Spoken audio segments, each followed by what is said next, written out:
nessas oficinas, e a gente vai entrar em contato com eles, e a gente agradece os dois dirigentes pela sensibilidade, e nós deveremos ter ou no período da tarde ou aos sábados.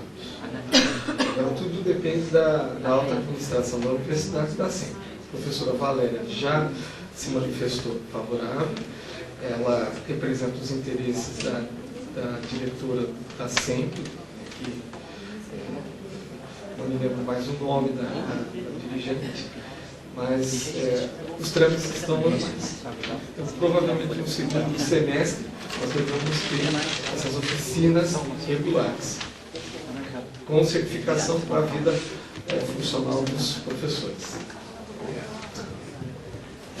No correio confirmar, na página A3, Educação para o Pensamento, um artigo do professor Dr. Padre José Antônio Transferetti e do professor Dr. Pedro Rocha Lemos, respectivamente diretores da Faculdade de Filosofia e de Sociologia, Ciências Sociais, que estão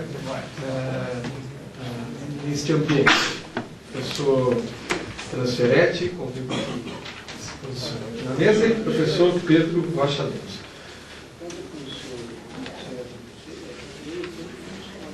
Okay.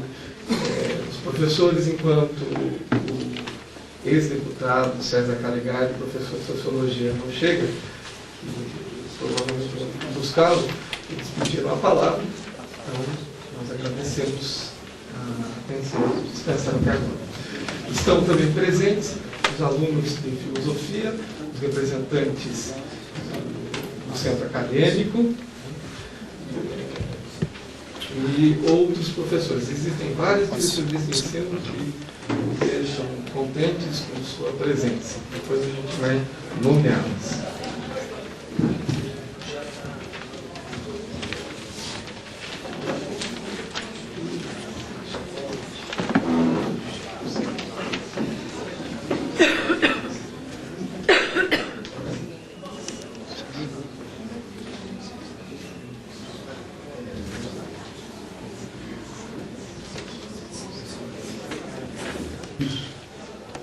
Todos e todas aqui nesse espaço, aqui do meu lado, poderia aproveitar a presença dele fazendo uma pequena exposição para nós sobre a área de ciências sociais nesse contexto. Bom dia a todos. A notícia que nós temos é que o ex-deputado, o Sr. Calegari, já está aqui no campus, estava meio perdido aí, mas eu acho que ele deve estar chegando por aí. É um prazer estar aqui com vocês nesse evento, e eu, como diretor da Faculdade de Ciências Sociais,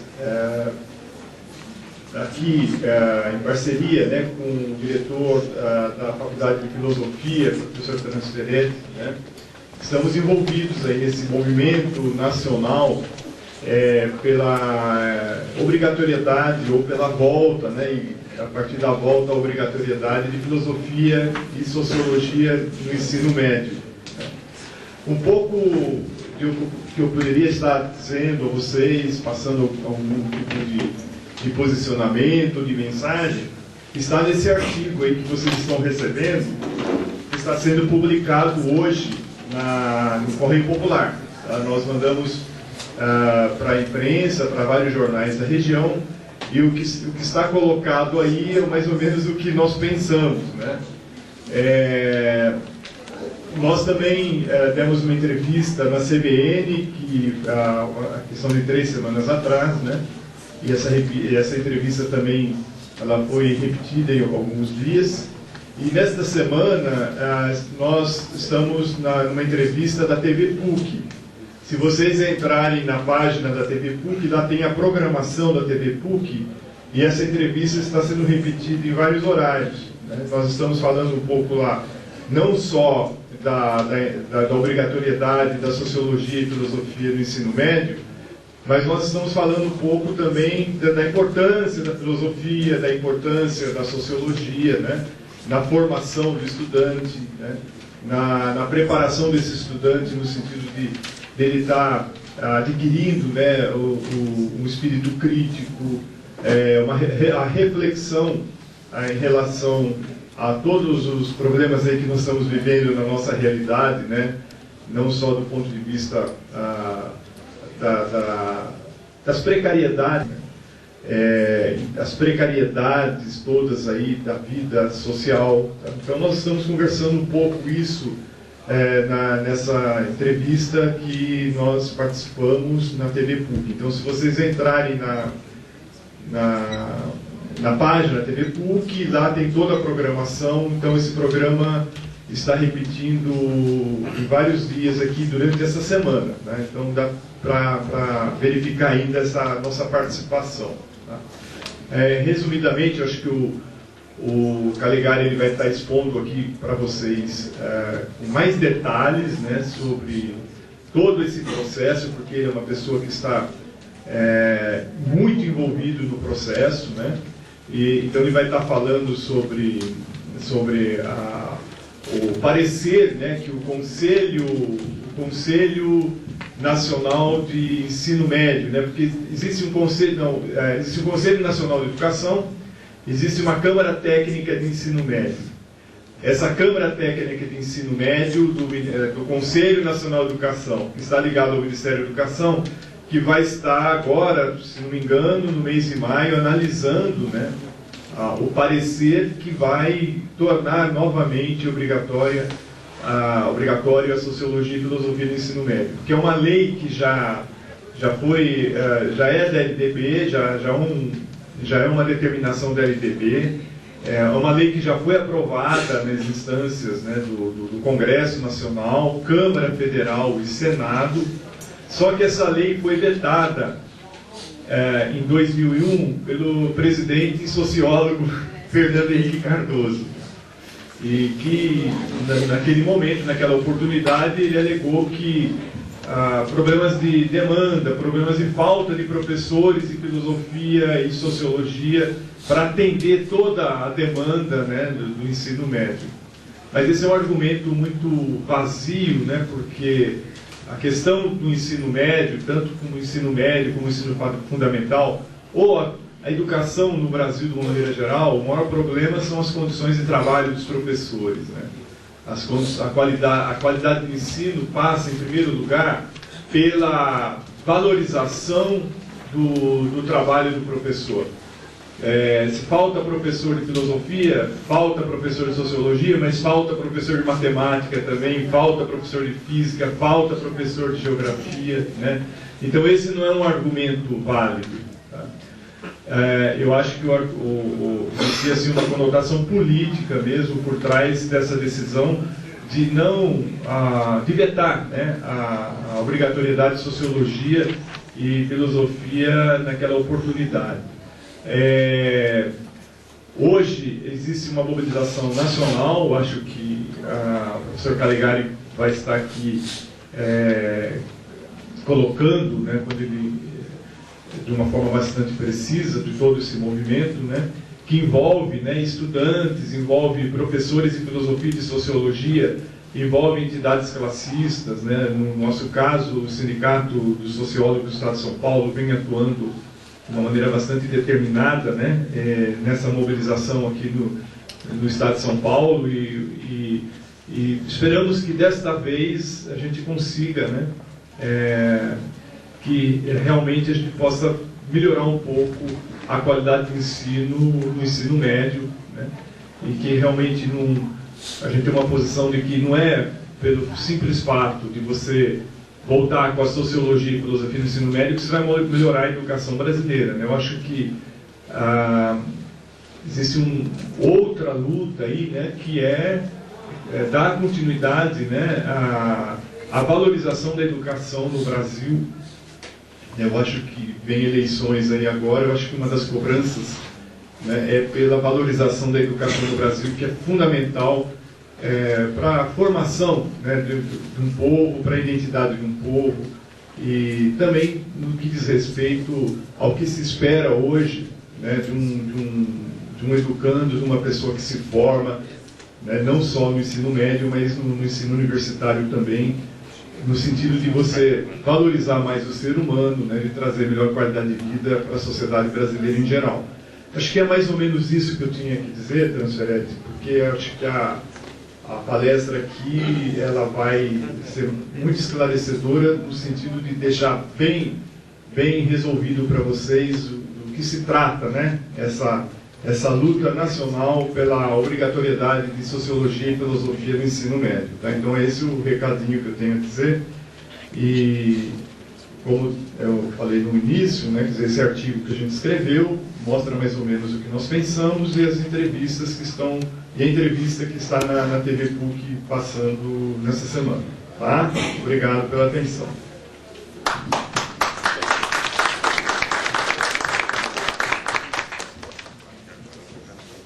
Não sei se alguém quer fazer alguma pergunta ao Pedro Lemos. Podem usar a palavra também, está disponível, né?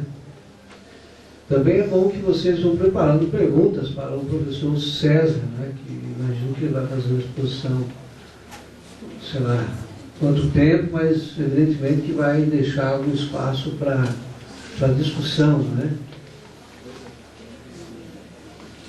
Como disse o Pedro, nós estamos tentando fazer a nossa parte, ou seja, divulgar a entrevista, publicar artigo, falar. Isso é uma coisa que nós temos feito, né? E também hoje o motivo da palestra de hoje é no sentido de divulgar a questão, mobilizando as pessoas para a importância da filosofia. Eu, às vezes, encontro alunos aqui da PUC que fazem curso de engenharia, matemática, química, e eles costumam dizer assim, mas por que estudar filosofia, sociologia? E a gente argumenta por quê, né? É justamente uma questão do raciocínio, da questão da inteligência, da consciência crítica, da formação humanística e outros elementos, né? Então a gente tem que ter um arrazoado de argumentos que, assim, no sentido de convencer as pessoas da necessidade e da importância do exercício do pensamento no mundo de hoje. É um mundo cheio de informações, mas também com muita gente perdida e desencontrada. Então a filosofia, na minha opinião, é para botar um pouco o eixo, né? Ajudando as pessoas a se encontrarem nesse emaranhado de notícias e informações. Então já chegou o professor César, né? Então o Gentil poderia acompanhar o professor até aqui.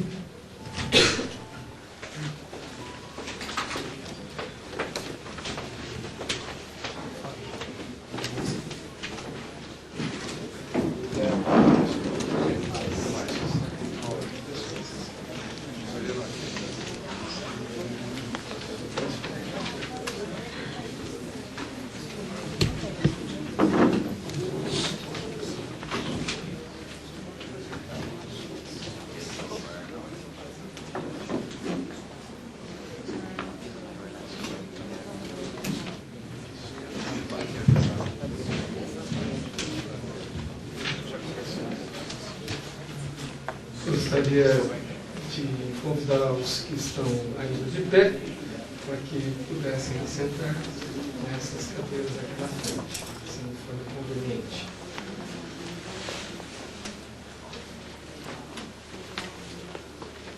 Para esta palestra, que tem como título Inclusão da disciplina Filosofia no ensino médio, a ser proferida pelo professor César Caligari, estão compondo a mesa, estão todos aqui presentes, o professor Dr. Padre José Antônio Transferete e o professor Dr. Pedro Lemos, ambos do Centro de Ciências Humanas, respectivamente diretores da Faculdade de Filosofia e Ciências Sociais. Para a realização desse evento, nós tivemos também a ajuda, o apoio do diretor do Centro de Ciências Humanas, professor Dr. Padre Paulo Sérgio Gonçalves, que pede desculpas ao professor César Caligari, de não estar presente em virtude de outros compromissos já agendados. Também gostaríamos de agradecer o apoio do professor mestre Wagner Geribello, que é diretor do Centro de Linguagem e Comunicação, que gentilmente cedeu este anfiteatro para a realização dessa palestra, em virtude de que a universidade está com quase todas as suas salas e auditórios comprometidos com a Semana do CEATEC. Eu também de agradecer o apoio dos funcionários deste teatro, que gentilmente deram acolhida e nos recepcionaram com todo o instrumental necessário para a realização dessa palestra. Em especial, a senhorita Robertinha Gervásio. Gostaria, então, sem mais delongas, de mencionar o currículo do professor César Calegari. O professor César Calegari é sociólogo, conselheiro e presidente da Câmara de Educação Básica do Conselho Nacional de Educação.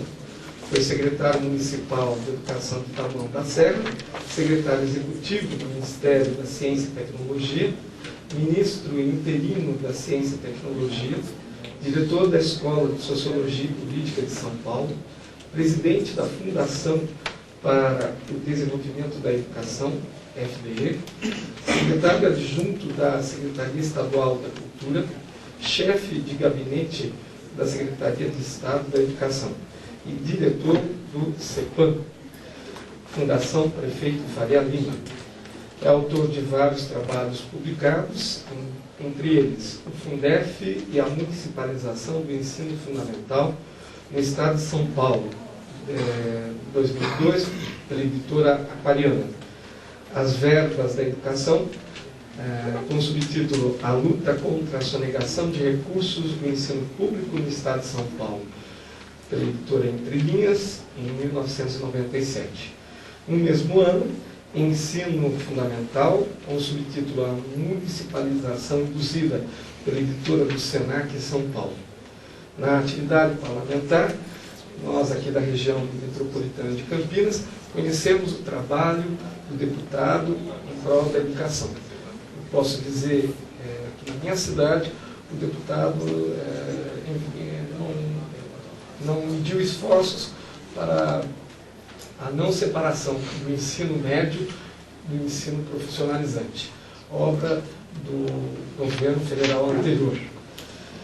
Enquanto deputado estadual, entre as gestões de 1995 e 2003, foi presidente da Comissão de Educação da Assembleia Legislativa do Estado de São Paulo, presidente da CPI sobre Educação, no mesmo governo estadual. Nós agradecemos o staff do professor César Calegari, a sua secretária, que também não mediu esforços com as datas, devido que a agenda do professor é bastante ocupada, e agendou essa oportunidade de estar aqui presente com os professores da rede estadual e com os alunos de filosofia. E a sua pessoa que generosamente veio falar conosco. Então, com vocês, então, o professor, ex-deputado César Calegari. O professor Pedro Lemos me lembra também para pedir o prestígio da presença de vossas senhorias para um evento que vai ser realizado também com os nossos co-irmãos do Centro de Ciências Humanas, das Ciências Sociais, que vai ser no dia...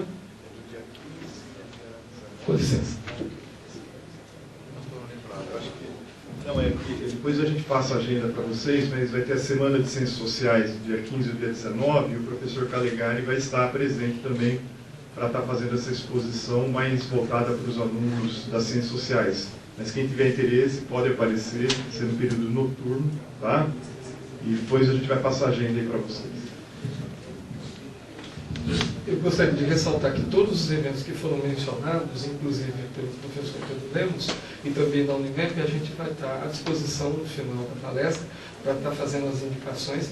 E o nosso e-mail, caso haja alguma dúvida que não foi resolvida, é filosofia@puc-campinas.edu.br. Gostaria de ressaltar novamente que existem várias cadeiras aqui à frente que estão disponíveis para que os senhores possam sentar. Então, com vocês, o professor ex-deputado César Calegari.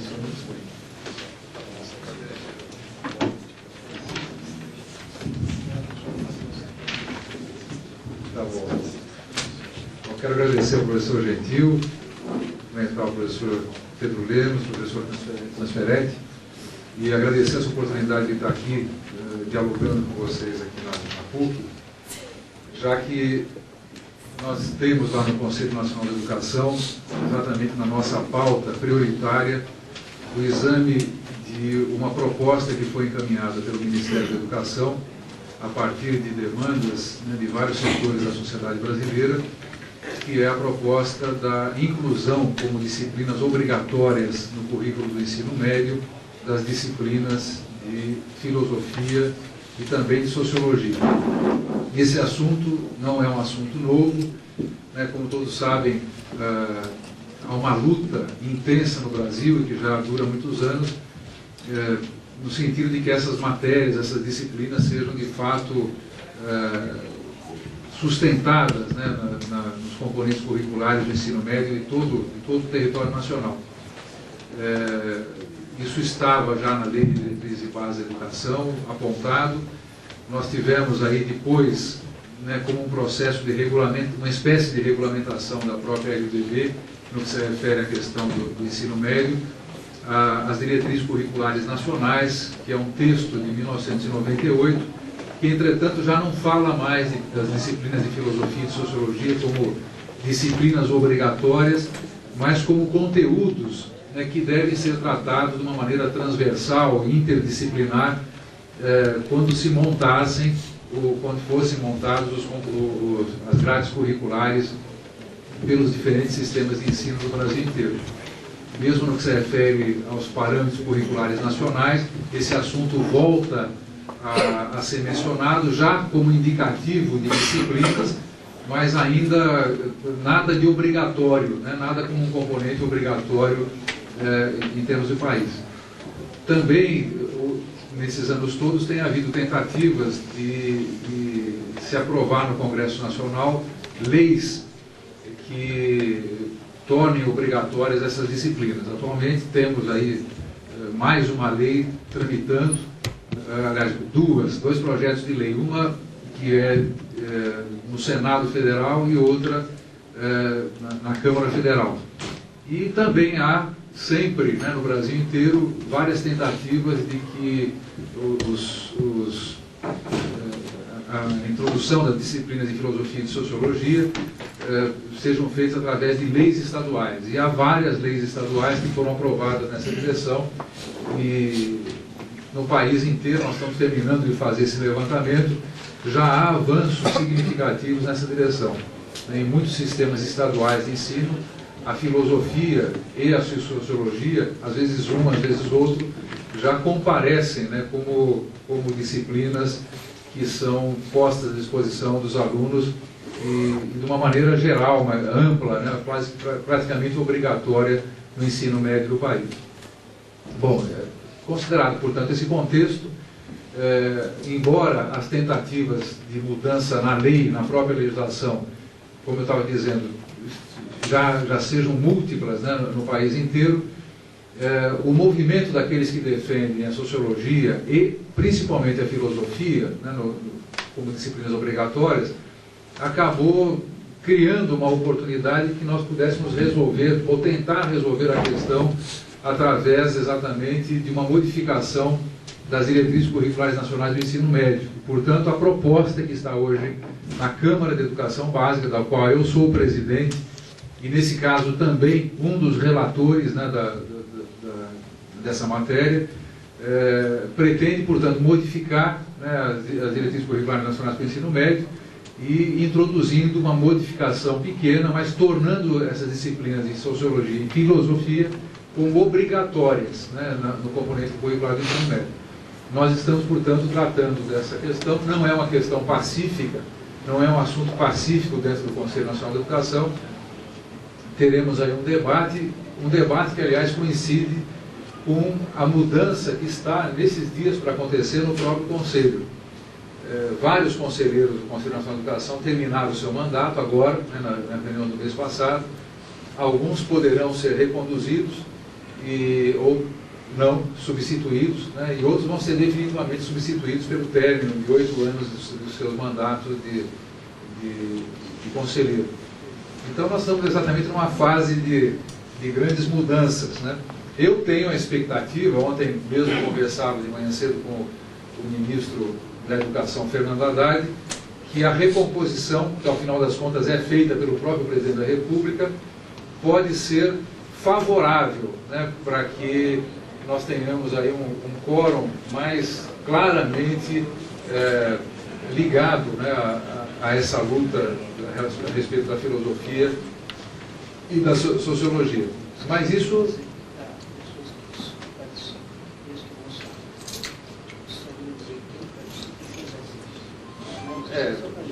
esse é um assunto da Câmara de Educação Básica, quer dizer, então importa saber exatamente quais são os conselheiros da atual Câmara de Educação Básica que vão permanecer, porque estamos no nosso mandato, eu sou um deles, né, vou continuar, e alguns que vão sair. Quer dizer, sai o conselheiro Francisco Cordão, que é uma pessoa que, nesse debate que se trava desde o ano passado lá na nossa Câmara, já vinha indicando uma posição contrária, não contrária à filosofia, à sociologia, mas que isso fosse disciplina obrigatória. Também sai o professor Arthur Fonseca, que, embora ele pudesse até ser reconduzido, já temos a informação de que ele não será reconduzido, e ele também tinha posições restritivas à introdução dessas disciplinas como obrigatórias, né? Sai também a conselheira Francisca, que, enfim, ela é uma representante das comunidades indígenas e que nunca revelou exatamente a sua posição em relação a essa matéria. E sai o conselheiro Padre Paulo Cuno, que esse, entretanto, já havia se manifestado entusiasta, né, da filosofia, da sociologia como disciplinas obrigatórias. Agora, quem vai entrar não sabemos, isso aí é uma decisão do próprio presidente da República. O Conselho Nacional de Educação ele é constituído através de uma decisão final do presidente, mas através de uma série de indicações, e essas indicações são feitas por entidades relacionadas num decreto, né, que compõem as entidades brasileiras que podem indicar nomes para o Conselho Nacional de Educação. Essa indicação, entretanto, ela pode ou não ser respeitada, você pode ter nomes fora das listas, né? Quando eu fui nomeado membro do Conselho Nacional de Educação, isso veio de uma indicação de 3 entidades, né? Eu fui indicado pela CUT, né, entidade de trabalhadores, pela CGT, que é uma outra entidade de trabalhadores, e pela ANACEL, que controla também os centros universitários. Mas isso não basta, vocês não podem imaginar. Outro dia mesmo o próprio presidente Lula estava dizendo que a disputa por uma vaga no Conselho Nacional de Educação é uma disputa mais acirrada do que a disputa presidencial, né? Porque realmente é muito acirrada. E esse período, né, que eu tenho atuado já há 2 anos no Conselho Nacional de Educação, revela bastante por que essa disputa é acirrada. O professor Gentil fez a menção de que eu fui já parlamentar, fui deputado ligado à área da educação durante 8 anos aqui no estado de São Paulo. E eu quero dizer com a maior clareza, é muito mais importante ser membro do Conselho Nacional de Educação como perspectiva de influenciar as políticas públicas brasileiras na área da educação do que ser deputado. Ser deputado é um entre 513 deputados federais. Agora, para o Conselho Nacional de Educação, nós somos um entre 24, e dentro da Câmara específica em que a pessoa atua, é um entre 12. E se você é preparado e tem argumentos e tudo mais, acaba criando condições mesmo de fazer coisas positivas, né, para o sistema educacional brasileiro. Os avanços que eu pessoalmente já consegui produzir, né, em torno de assuntos que a gente batalha há muitos anos, foram, né, se eu tivesse que tentar uma luta como essa no Congresso Nacional, sei lá, eu quando preciso falar com o ministro da Educação, falo na hora, né, porque temos sempre assuntos muito ligados. E olha, o Conselho Nacional de Educação não é um órgão subordinado ao ministro da Educação, né, e nem ao governo, é um órgão de Estado. Quer dizer, nós temos deveres a cumprir em relação à sociedade brasileira e, claro, ajudando, contribuindo, assessorando até o Ministério da Educação, mas não subordinado a ele, né? Então nós temos absoluta liberdade de preparar os nossos pareceres, mas nesse caso, agora voltando exatamente ao tema do nosso assunto aqui, a discussão sobre disciplina obrigatória, né, e nesse caso de filosofia e de sociologia, que é a proposta que está lá para ser examinada,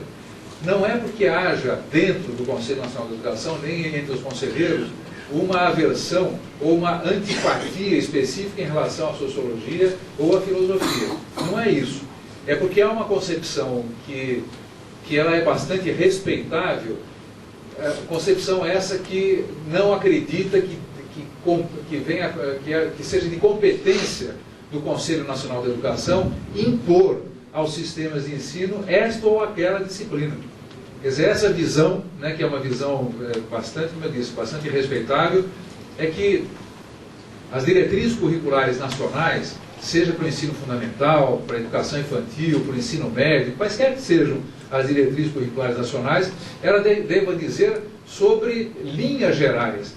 E cabe para essas pessoas, aos sistemas de ensino, definirem exatamente como é que eles vão compor essas linhas gerais, respeitando as características de cada estado, né, quando se trata de um sistema estadual de ensino, eventualmente até de cada município, e levando em consideração nessas características possibilidades efetivas de, por exemplo, você montar, né, aulas suficientes, ter recursos humanos suficientes, enfim, é bastante, vamos dizer assim, é bastante razoável essa linha de argumentação, que é a linha de argumentação de que os sistemas de ensino, a eles devem competir, eles devem ter a competência de fazer essa montagem das suas grades curriculares, né, dentro de um sistema federativo, né, em que os sistemas de ensino têm liberdade, né, dentro das diretrizes curriculares nacionais, para estabelecer a sua linha de trabalho face às suas características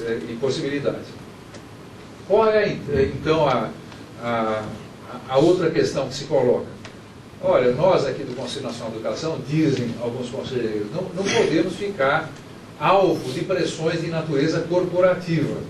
E é claro, quer dizer, nós todos sabemos, eu sou daqueles que acham que a ideia, o conceito de corporação ficou um pouco satanizado no Brasil, como se qualquer tipo de demanda corporativa fosse uma coisa vil, fosse uma coisa ruim, fosse uma coisa egoísta, particularista.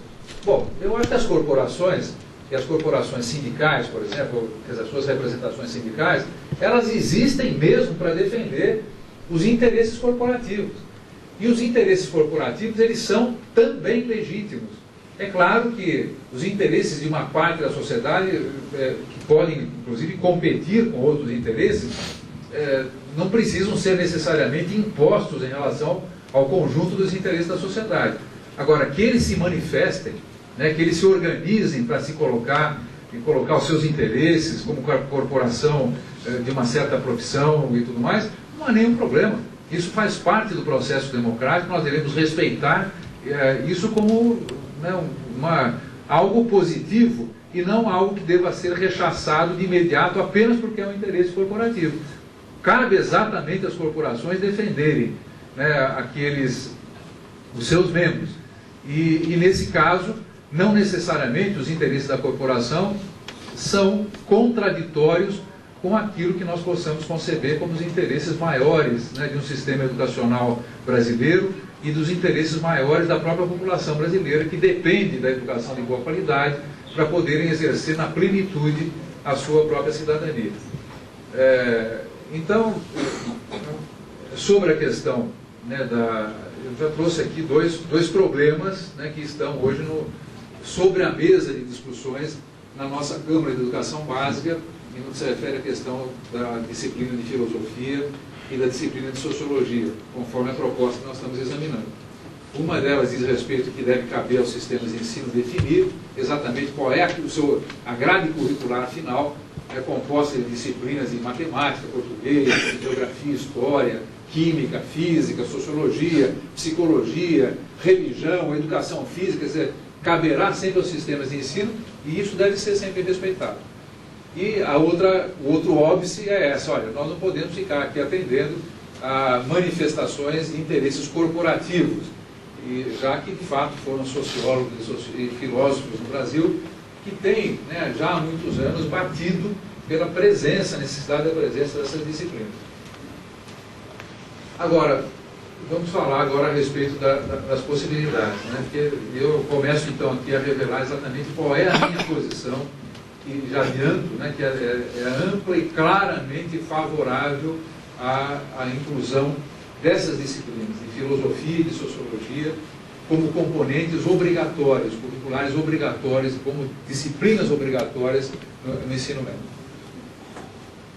Então, para voltar e procurar enfrentar esse debate todo, eu gostaria de dizer, basicamente, aí vou fazer uma razoável digressão a respeito dessa matéria.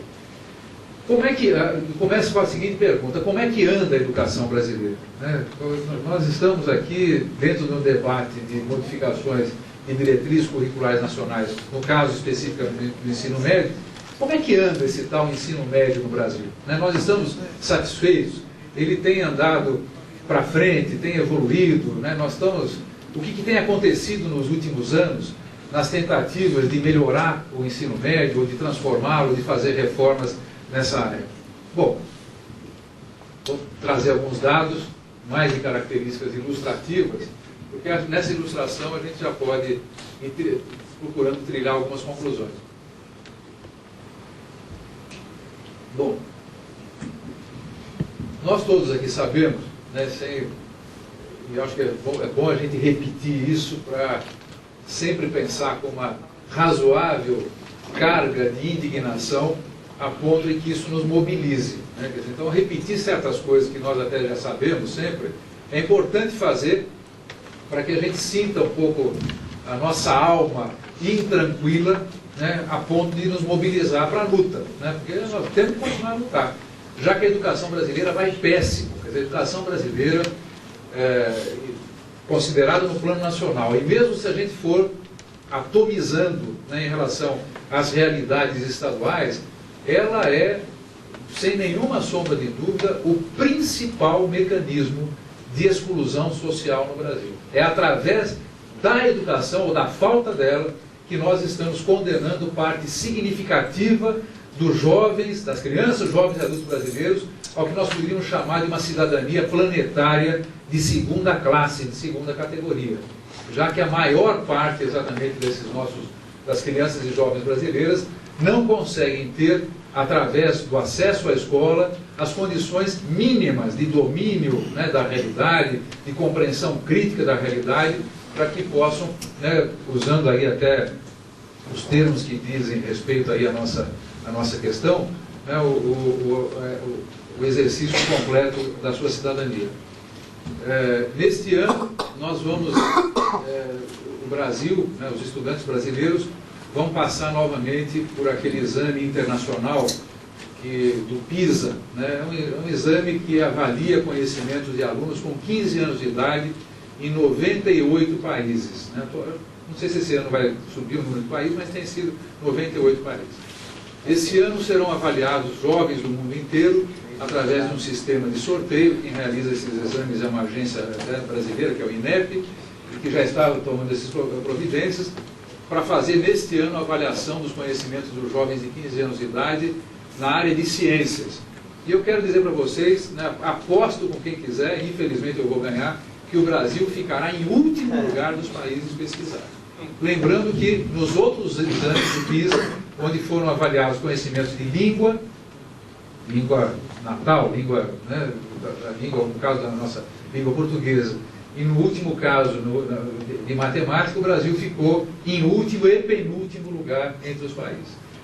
Então, isso porque, né, a nossa situação, né, quando falamos de 15 anos de idade, nós pegamos exatamente uma faixa em que boa parte dos estudantes ainda está no ensino fundamental, no final do ensino fundamental, ou alguns já iniciados exatamente no ensino médio. Mas os conhecimentos nossos nessas áreas que têm sido avaliados são terríveis. Né?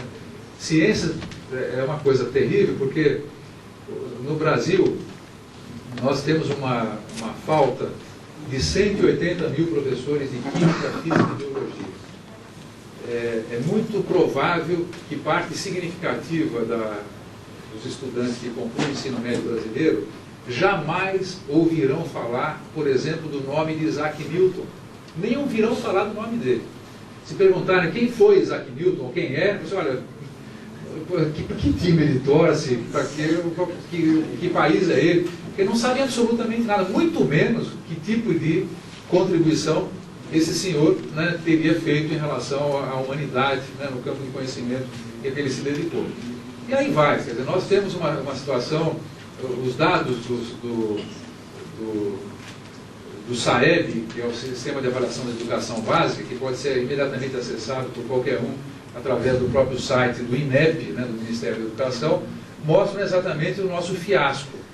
E o SAEB tem medido proficiência de estudantes brasileiros em termos de matemática e português.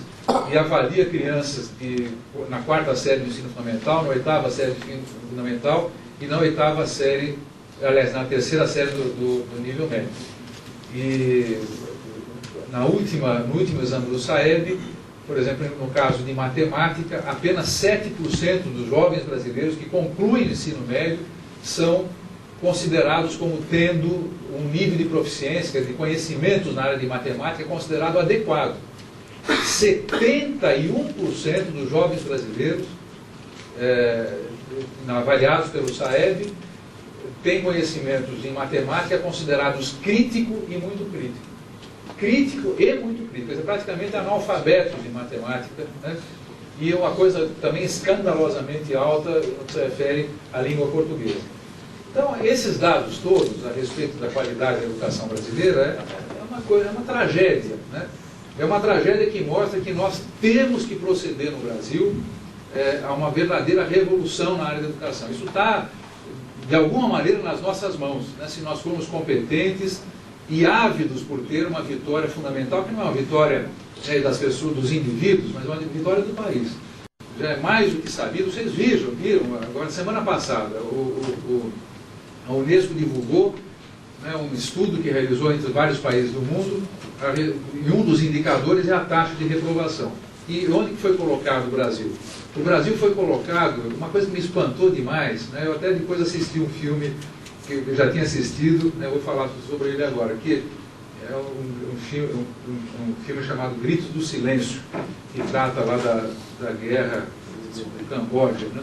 Pois o Camboja, né, quem assistiu esse filme, Gritos do Silêncio, que é um filme quase que um documentário, né, a respeito de um jornalista que, no momento da queda de Phnom Penh, né, que foi tomado pelo Khmer Vermelho. O Khmer Vermelho era uma organização, né, guerrilheira, né, que enfrentou os Estados Unidos naquele período e que assumiu o poder no Camboja. Né? Isso foi em 1973, 74, né, por aí. Né?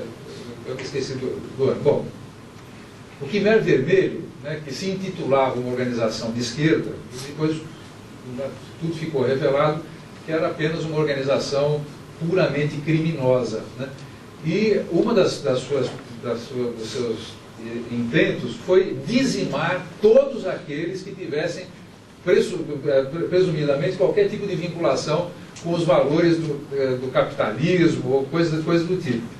E uma das categorias profissionais que foi simplesmente, praticamente dizimada no Camboja, foi a categoria dos professores. Porque eles imaginavam que os professores que existiam no Camboja eram pessoas que estavam apenas reproduzindo, né, os valores de um capitalismo e tudo mais.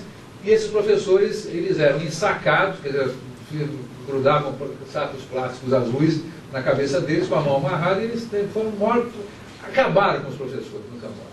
Acabaram, milhares e milhares foram assassinados. Pois o Camboja hoje tem uma performance educacional que é 2 vezes melhor do que o Brasil. O Brasil tem hoje cerca de 21% de taxa de reprovação, e o Camboja, que ainda é um dos piores países do mundo em matéria de educação, tem apenas 11% de taxa de reprovação na 4ª série do ensino fundamental. Então vocês veem que a situação brasileira, no que se refere à educação, mas é uma tragédia, né, que vai se repetindo ano por ano, governo atrás de governo, e nós não saímos desse plano. Tragédia essa que, analisando inclusive os dados do SAEB, tem piorado nesses anos todos. E para não falar de Brasil, porque quando a gente fala de Brasil, falamos também do Maranhão, que é um dos estados com muitos problemas, de Alagoas, e vai dos estados do Nordeste, que tem dificuldades ainda maiores. No estado de São Paulo é exatamente o mesmo comportamento. Eu falei do exame do SAEB, pois 70% dos estudantes de São Paulo têm uma avaliação entre crítico e muito crítico em matemática. E uma situação péssima na área de domínio de língua portuguesa, as duas áreas colocadas pelo SAEB. Mas bem, e essa avaliação a gente examina também nas curvas de desempenho de cada edição do SAEB, tem declinado no nosso estado, como tem declinado no país. Resumindo, né, apesar de avanços aqui e ali, que nós precisamos sempre ter a capacidade e a generosidade de reconhecê-los, o resultado geral, né, da educação brasileira não apenas não tem avançado, como deveríamos avançar, como tem declinado em termos de qualidade, embora nós tenhamos aqui e ali alguns avanços de incorporação de novos contingentes populacionais. Portanto, em termos de quantidade, nós temos tido algum avanço. Agora, em qualidade, é uma tragédia. Em 1995, o governo de São Paulo, né, na área da educação, sob o comando de uma senhora chamada Rose Neubauer, veio com um projeto que tinha, né, entre seus outros objetivos, dar uma mexida forte na questão da qualidade da educação. E aquele plano começou a ser preparado, né, algumas coisas começaram a ser colocadas em prática, e poucos anos depois, a partir de 1995, houve de fato uma grande reforma nos componentes curriculares do ensino médio aqui no estado de São Paulo. E essa reforma curricular partiu da suposição de que o currículo, né, que estava sendo colocado em prática aqui no nosso estado, ele era uma fantasia, né, porque as coisas iam mal, a avaliação que o próprio governo do estado fazia a respeito da proficiência dos seus alunos era péssima, e a opção tomada pelo governo, pela Secretaria de Educação, foi a seguinte, basicamente, eu vou aqui, claro que resumir, se nós não podemos fazer bem um monte de coisas, vamos procurar fazer, pelo menos um pouco melhor, aquilo que nós, governo do estado, consideramos essencial. E o que seria essencial? Olha, vamos diminuir drasticamente as disciplinas oferecidas na área de humanas, entre elas filosofia, sociologia, história, geografia, enfim, as humanidades. Vamos diminuir isso para ou mínimo ou nada e aproveitar o tempo disponível dos alunos na escola para caprichar num número maior de aulas exatamente de português, de matemática e rudimentos na área de ciência. Porque não pode se falar de disciplinas ou de conhecimento em escolas que até hoje são completamente desequipadas. E desequipadas não apenas de laboratórios, mas na falta de professores, como eu estava dizendo, aqui no estado de São Paulo também, de química, física, biologia. Então, rudimentos de ciência. E, portanto, nós tivemos uma redução incrível, né, absurda de aulas nessa área que nós poderíamos aqui classificar de humanidades. O resíduo que havia em algumas escolas, né, em algumas regiões de São Paulo, de aulas de filosofia, né, de sociologia, uma diminuição forte na área de história e geografia, portanto, psicologia, né, se caracterizou. E, na época, eu era deputado estadual, né, sempre fui muito ligado a essa área de educação, e tivemos ali uma batalha, né, todos os dias eu ia à tribuna da Assembleia Legislativa e dizia o número de aulas que estavam sendo suprimidas dos alunos do estado de São Paulo, se contavam aos milhões. Eram milhões de aulas de química, aliás, um pouco de química, física e biologia, mas sobretudo aulas de geografia, história, sociologia, filosofia, psicologia, que estavam sendo suprimidas. Isso teve uma repercussão muito grande, né, vamos dizer assim, até no mercado profissional.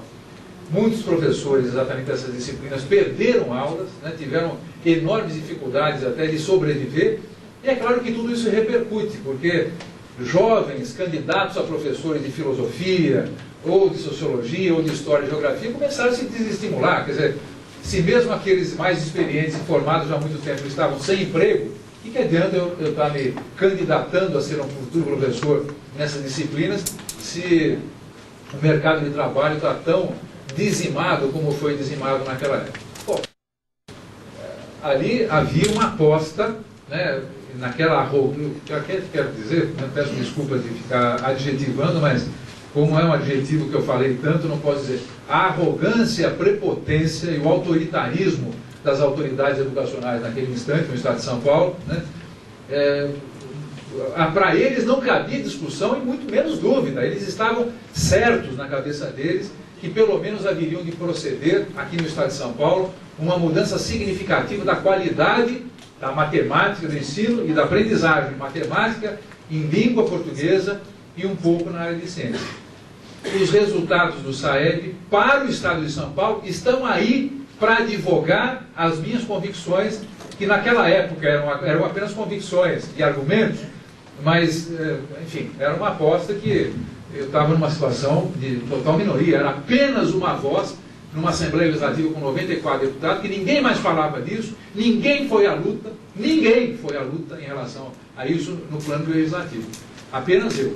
E é claro que nós entramos com ação no Ministério Público, tentamos fazer o que era possível, né, mas acabou, o resultado está aí, e o SAEB demonstra que as curvas de qualidade da aprendizagem em matemática, em línguas, todas elas, ano após ano, são declinantes. Quer dizer, mostra claramente que a desqualificação procedida de uma maneira intencional pelo governo do Estado de São Paulo no currículo do ensino médio, portanto, com a retirada violenta de disciplinas, como essa que nós estamos aqui citando, essa retirada, essa desqualificação do currículo acabou contribuindo para uma piora do desempenho educacional dos alunos do ensino médio.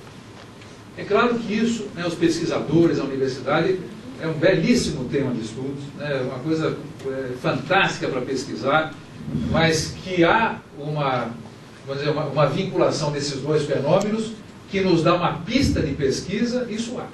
Agora, e o fundamental é que, pelo menos, o objetivo de melhorar a qualidade da aprendizagem matemática e de língua portuguesa, esse objetivo não foi conseguido. Pelo contrário, houve um decréscimo muito acentuado, né, o que mostra que essa política é errada. Bom, nesse período todo, né, entre os argumentos reducionistas, né, que levaram à implantação de políticas nefastas como essa que eu acabei aqui mencionando, sempre esteve também uma ideia de que nós estávamos, o Brasil e mesmo o sistema de ensino aqui no estado de São Paulo, e particularmente o ensino médio, muito premido, muito pressionado por uma demanda por vagas, né, que não conseguiria atender. E, de fato, né, as pessoas, se olhassem, né, a situação da pressão demográfica, a pressão por vagas no estado de São Paulo, se nós olhássemos isso assim, só de uma fotografia, poderíamos ficar impressionados que não havia e não haveria vagas para todos que quisessem frequentar uma escola de nível médio no estado de São Paulo.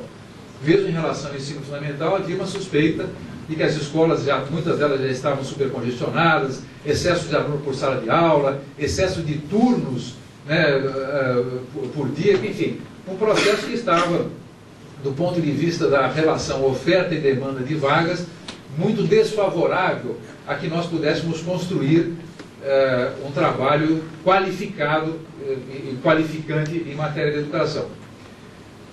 Eu sou sociólogo de formação, né, e sendo sociólogo de formação, eu sempre tive um certo gosto, e depois isso acabou sendo desenvolvido, por olhar um pouco os números, né, o que vai acontecer com o nosso país, com a nossa cidade, com o nosso estado, e um pouco de, que nós na área de sociologia chamamos de imaginação sociológica, né?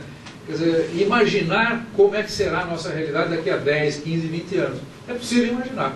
Né? É possível imaginar como nós estaremos vestidos, né? Se nós vamos usar óculos daqui a 20 anos, né? Como é que vai estar a nossa cara, né? Como é que vai estar a nossa vida. Todos nós, de alguma maneira, mesmo entre pessoas privadas, nós acabamos fazendo planos nas nossas vidas. E esses planos, né, plano de comprar uma casa, plano de casar, plano de juntar alguma coisa, de conhecer o mundo, tudo, né? Agora, se você soma planos individuais em circunstâncias coletivas, é possível você imaginar.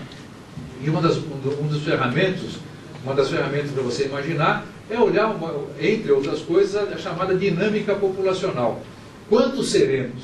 E que demandas nós, esses quantos, apresentarão para a sociedade? O que querem consumir, o que querem fazer? É possível projetar.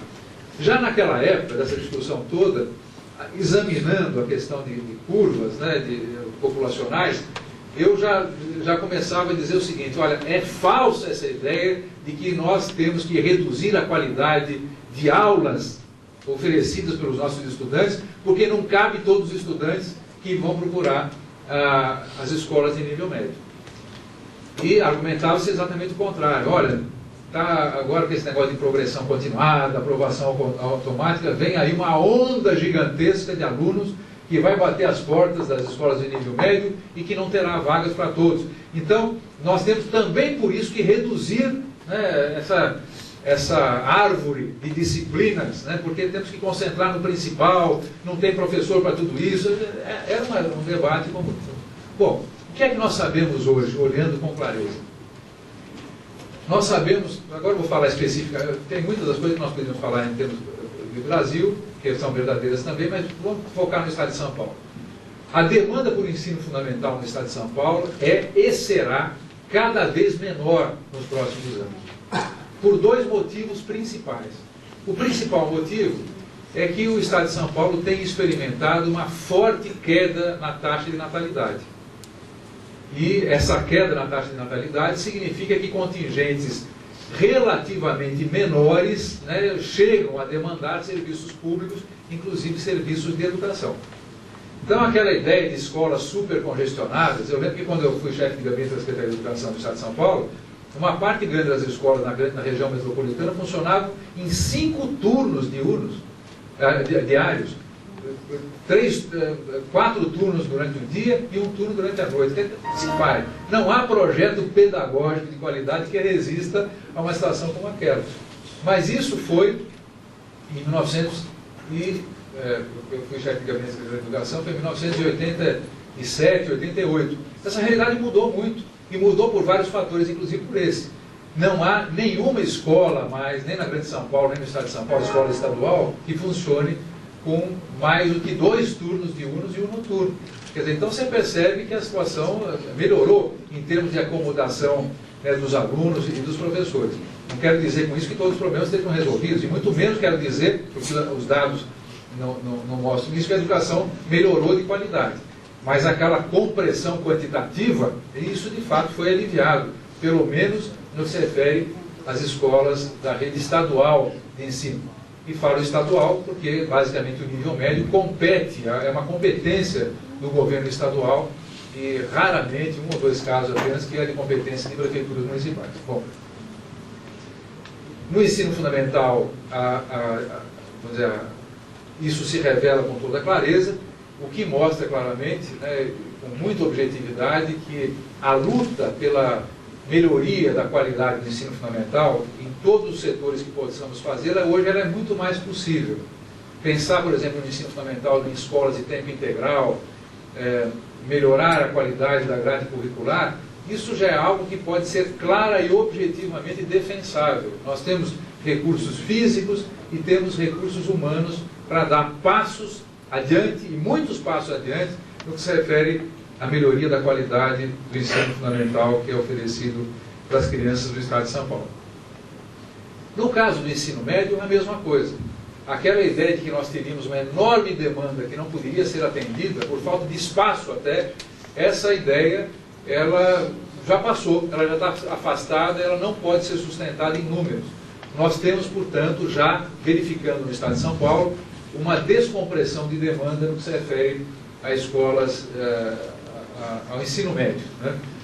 O que permite, tem permitido, iniciativas como essas que vocês estão vendo agora. O que faz o governo do Estado? Claro, né, tem ano eleitoral, tem um monte de coisas que as pessoas queiram aproveitar. Mas não é à toa que a Secretaria de Educação do Estado de São Paulo lançou aí um programa recente de escolas em tempo integral, né, que parece que são 500 escolas em tempo integral, para iniciar o programa de escolas em tempo integral no Estado de São Paulo. Só faz isso porque tem espaço em alguns lugares. Espaço físico, eu estou aqui dizendo.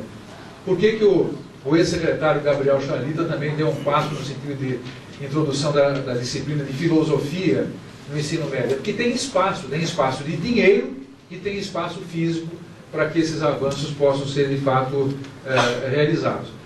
Então, com essa minha reflexão aqui, eu quero tomar, inclusive porque eu estou preparando isso no nosso parecer, de que, primeiro, temos hoje condições que, do ponto de vista quantitativo e de recursos que não tínhamos antes no Brasil e nos diferentes sistemas de ensino, de voltar a trabalhar no processo de qualificação do ensino médio no nosso país. Essa é a grande questão.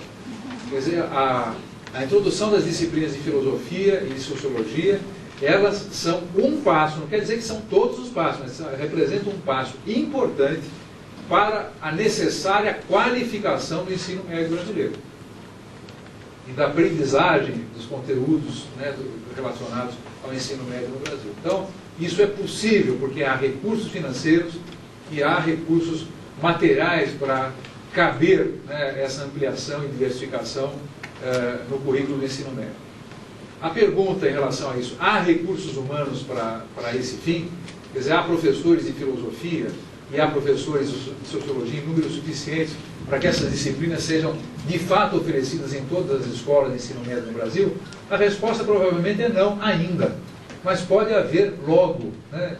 Não temos ainda em todos os lugares, mas pode haver logo, porque há outras questões que devem ser de fato também trabalhadas. Que filosofia que nós pretendemos estar desenvolvendo com os nossos alunos no ensino médio? Que sociologia? Né? Agora, não cabe a nós, no Conselho Nacional de Educação, né, que apenas devemos indicar, dar resposta, por exemplo, a esses dois Qs, que filosofia e que sociologia. Né? Isso caberá aos sistemas de ensino, em conjunto com o debate e numa concertação com as próprias instituições universitárias, de criar as condições no tempo para que esses recursos humanos possam ser de fato, não apenas preparados, mas que possam ser de fato atualizados. Há muitos professores de sociologia e de filosofia que se formaram como professores e que não tiveram sequer a oportunidade de ministrar aulas. Ou quando fazem de uma maneira muito tópica aqui e ali, nem se dedicam completamente. Então, a esses profissionais também deve ser dada uma oportunidade, né, de uma retomada na sua atualização profissional, e esse é um campo de trabalho fecundo, para o qual deve ser mobilizada toda a estrutura, todo o aparato, né, de nível superior que existe no Estado de São Paulo, a PUC, por exemplo, aqui, a Unicamp, as instituições, todas elas, né, porque temos todos que nos mobilizar para essa tarefa. Mas não é essa questão que está sendo tratada agora no Conselho Nacional de Educação. Que filosofia está ensinando, que sociologia, como é que nós vamos preparar ou requalificar os recursos humanos? Isso é uma atividade que os sistemas de ensino devem se articular. O que nós pretendemos fazer em relação aos recursos humanos é dar um prazo, vamos dizer assim, talvez de 5 anos, isso nós vamos discutir no final, para que os sistemas de ensino se adaptem a essa exigência, para não criar uma exigência que não pode ser cumprida. Tá bom, se não puder, mas tem uma meta. Em 5 anos, todos os sistemas de ensino empreenderão os esforços de formar e capacitar, vamos dizer assim, todos os professores necessários para que essas disciplinas sejam, de fato, desenvolvidas. E outras coisas mais, quer dizer, criar os materiais didáticos, livros didáticos, quer dizer, ferramentas de suporte ao trabalho docente e ao trabalho discente que possam dar conta dessa tarefa. Mas tudo isso, né, são providências importantes. Entretanto, agora o que importa é argumentar que a qualificação do ensino médio brasileiro passa necessariamente, né, pela ampliação ou reampliação, né, do arco de disciplinas que já foram oferecidas no ensino médio brasileiro e que foram muito reduzidas, né, por aqueles movimentos que, se eu usei o exemplo do Estado de São Paulo, entretanto foram movimentos que foram desenvolvidos, movimentos reducionistas em muitos outros estados do nosso país. Não se trata, portanto, de fazer nenhum jogo de corporação, né? Eu acho que, embora o jogo da pressão corporativa seja legítima, não é para ela que nós estamos olhando. Né? Eu quero dizer com a maior clareza, se fosse uma pressão corporativa que de alguma forma pudesse atrapalhar, né, ou prejudicar o andamento de uma educação brasileira do mundo inteiro, né, não apenas nós estamos numa situação cada vez mais fluida, né, que não se pode sequer olhar o nosso próprio país, devemos olhar o nosso país, mas olhar também, né, a situação internacional e tudo mais.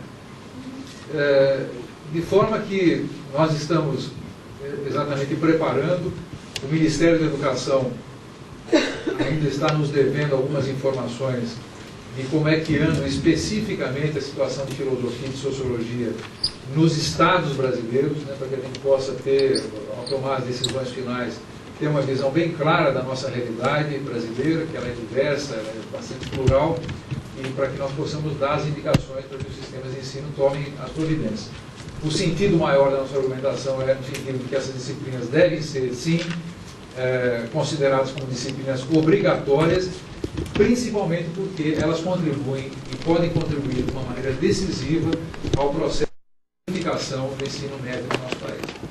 Eu nem quero aqui entrar em detalhes, né, mas nós podemos aqui gastar não apenas horas, mas dias e noites discutindo exatamente indispensáveis para o desenvolvimento do espírito crítico do aluno, né, mesmo daquela coisa que as pessoas sempre falam, de aprender a aprender, de ter sempre o conhecimento que pelo menos vai perseguindo as bases da formação da cultura e da ciência, né, na área em que ele vai atuar, ele é uma pessoa que saberá produzir, né, o caminho da sua própria apropriação da realidade, a intervenção na realidade. Também aqui não precisaria dizer todos os movimentos em relação principalmente à filosofia, né? Quem tem acompanhado, por exemplo, os movimentos relacionados à melhoria da qualidade da educação no cenário europeu, percebe claramente, né, como a filosofia tem sido tratada de uma maneira especialíssima, até ela seja um dos grandes berços da filosofia, mas ela é também um dos grandes berços do ensino técnico, né, aquela coisa super germânica, né, positivista e tudo mais, e que exatamente na Alemanha, como nós verificamos movimentos interessantes de modificação do sistema educacional, garantindo o ensino de filosofia para crianças desde os 4 anos de idade. Praticamente toda criança alemã estuda para valer filosofia desde os 4 anos de idade. E nós aqui estamos discutindo a possibilidade de proporcionar aos jovens brasileiros marmanjos, né, já quase entrando para a universidade, para ver se conseguimos dar a eles algumas possibilidades, né, de acesso, devemos a pensar. Então, são essas reflexões que eu gostaria de trazer para vocês, e apenas uma fixação final a respeito de prazo. Bom, como é que isso vai acontecer agora, né? Muito provavelmente, esse parecer nosso deve ser examinado na reunião do Conselho Nacional de Educação do mês de junho. Poderia até ser agora no mês de maio, mas o mês de maio não é um mês propício, porque nós estamos, estava explicando para vocês, num processo de forte mudança. Nós não sabemos nem quem serão os novos conselheiros. Metade das nossas câmaras são pessoas que possivelmente serão novas. E não, seria até uma desconsideração ao tema e até a esses novos conselheiros que nós colocássemos um assunto dessa importância para ser debatido e eventualmente deliberado para conselheiros que nem são ainda, né, nem sabem do que se trata, né? Muitos deles poderão nem saber do que se trata. Então, o mês de maio não foi um momento propício. Poderíamos até dizer, olha, podíamos apresentar esse parecer no mês de abril, até poderíamos, né, mas por 2 motivos isso não foi recomendado. Primeiro, porque nós não tínhamos certeza, aliás, havia uma forte desconfiança de que a nossa proposta, né, positiva em relação à filosofia e sociologia poderia eventualmente ser levantada, né, já que havia vários conselheiros da nossa própria Câmara que, como eu estava dizendo, são contrários a que essa disciplina seja considerada obrigatória. E segundo, por uma questão, embora profissional, embora do Conselho, dizia respeito a mim, né, que sou entusiasta dessa história. Exatamente na reunião do mês de abril foi o período em que eu tive que ir ao Japão integrando uma comissão, uma delegação do governo brasileiro para tratar da educação dos brasileiros que estão no Japão, que é um assunto gravíssimo, sério, e que aquilo foi marcado através de todo um sistema para dialogar a respeito dessa matéria.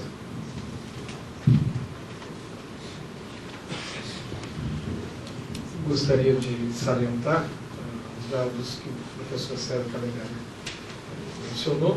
No estado de São Paulo, segundo informações que recebemos da Secretaria da Educação, são cerca de 1.200 professores, mais de 1.200 professores de filosofia, que fizeram parte agora recentemente do programa de capacitação enviado pela Unicamp, Filosofia e Vida.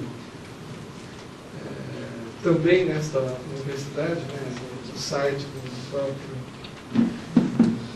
professor César Calegari, existem várias moções de universidades apoiando a minuta de parecer do professor. A nossa universidade também, através da Faculdade de Filosofia e Ciências Sociais, está a elaborar uma moção de apoio a essa minuta de parecer que o senhor deve apresentar então, no mês de junho, que deve ser também divulgada pelos meios convenientes. Enfim, ficam... O Transferec tem uma pergunta e depois a gente pode abrir ou fazer algum comentário. Só a questão de encaminhamento, acho que, não sei, até 11h30, mais ou menos, ou 15 para meio-dia, é o nosso tempo. Então, vocês têm aí um bom tempo para fazer perguntas, esclarecimentos e informações do professor César. Depois do encerramento, teremos aí um café, mas eu acho melhor encerrar aí a parte dos debates. Então, agora a palavra está livre. Tem uma pergunta aqui? Vai ter um microfone? Já né? tem, estou providenciando.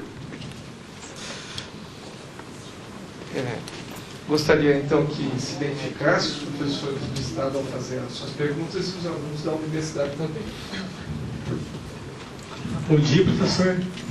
Eu sou o professor Benê França, sou da DE de Sumaré, sou formado em Filosofia e Sociologia.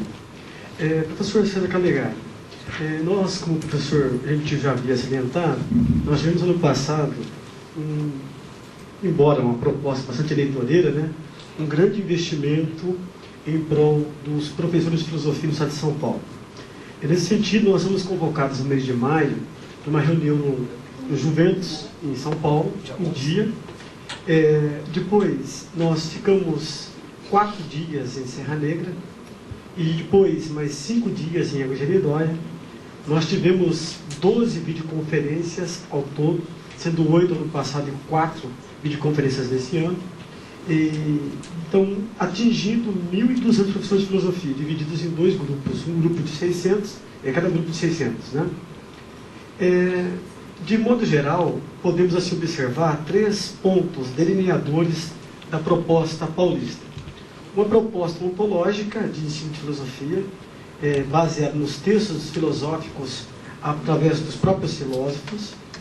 Uma proposta multidisciplinar, onde, no caso, a filosofia seria assim alinhavada com arte, língua portuguesa e história, além de uma proposta específica, baseada nas 3 linhas sugeridas dos PCNs e entre outras informações vinculadas aos PCNs, optando, no caso, a formação paulista, pela história da filosofia e o vínculo da história da filosofia com a realidade atual dos estudantes.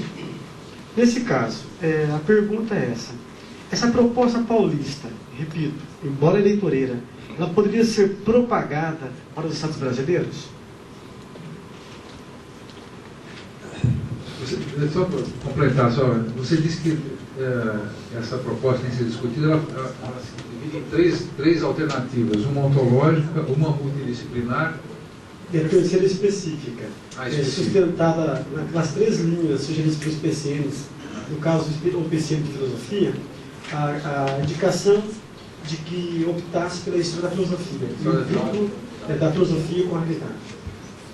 As outras linhas estariam relacionadas à ética e à epistemologia. Né?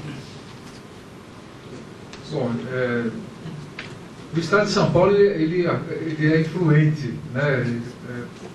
pela dimensão do Estado, pelo fato de que nós temos vários sistemas de comunicação baseados em São Paulo, editoras e tudo mais, as coisas que são feitas em São Paulo costumam ter influência em outros estados, mas não sei exatamente como é que o MEC, porque cabe a ele, né, vai tratar esse assunto. Porque no momento em que filosofia for considerada como disciplina, eu acho que haverá um trabalho, terá que haver um trabalho mais intenso em relação aos parâmetros curriculares específicos em relação à filosofia, e produção de material didático e orientações que o MEC normalmente faz. Quer dizer, é até possível que a experiência, né, já que talvez seja a maior escala que esteja sendo realizada aqui no Brasil, ela guarde relações e possa influenciar também a situação de outros estados. Mas eu não saberia dizer exatamente o que o Ministério da Educação, como órgão executivo, depois fará, né, ou já está fazendo. Porque nós sabemos que ele tem trabalhado em termos dos parâmetros curriculares nacionais, incluindo, né, a filosofia. Mas o que pretende fazer depois, sugerindo ou dando suporte ao desenvolvimento de outros estados, é uma possibilidade que você levanta, né? Mas não dá para a gente antever o que de fato vai acontecer. Obrigado, França. Aqui, depois aqui, próximo.